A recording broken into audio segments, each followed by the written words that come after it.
phone that you have, my brothers, my sisters, can take you to Jannah or Jahannam. Remember that. I said moments ago, they heard 4 verses of the Quran, they embraced Islam. They read 4 verses of the Quran, they embraced the deen of Islam.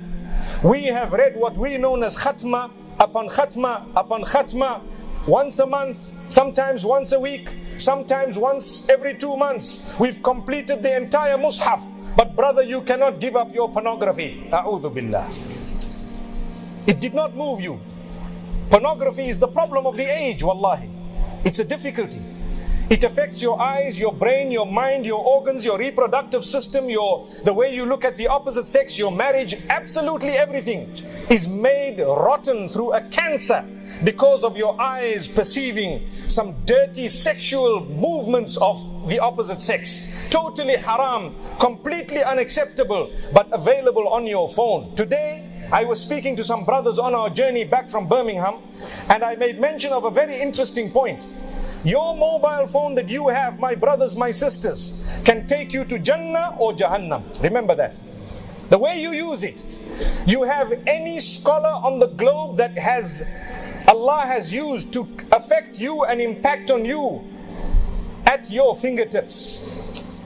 At the time of your convenience, in your bedroom, subhanallah. Perhaps whilst you're lying down, you can click every night either on a scholar where you can listen to something regarding your deen and go to bed feeling a good Muslim, or you can click onto a pornographic site and perhaps you will be caught in that web, which will take you very, very far away. It's to do with how clean or dirty your heart is.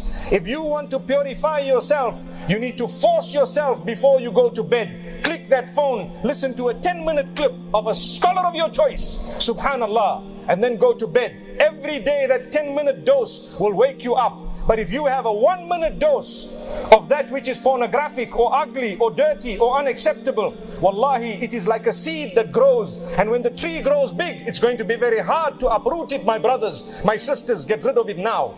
Now, make an intention here and now. Ya Allah, if you take me before I exit this masjid, let me be a pure person. I seek forgiveness for all my sins. I change my life. Allahu Akbar. How many more scholars would you like to hear before you change your life? Before you decide to purify that heart of yours? Without an effort from you, the heart is not going to be purified. When you have your own kitchen and you've cooked your food and your pans are dirty, you cannot just look at the pans and expect them to become clean. Even if you've got a dishwasher, you've got to pick the thing up, put it into the dishwasher, choose the detergent, turn on the water, press the button, then things happen. Subhanallah. We still don't have that eye control, the eye control of the pan. And if you thought you did, they'd take you to the hospital, believe me. May Allah subhanahu wa ta'ala safeguard us. So these are powerful words of reminder for myself to begin with. My brother, my sister, how do you use your Twitter account? What type of a profile do you have? How do you use your Facebook account? It can take you to paradise or it can drive you to hell very easily. Believe me, it's up to you when you press click and when you press like. And it's up to you to go home and dislike, or to dislike it here and now whilst we're talking. Because I know there are brothers, perhaps maybe even sisters, busy on their phones whilst we're talking. To be honest, I actually don't see a single one, mashallah. Allahu Akbar. So I need to swallow back my word.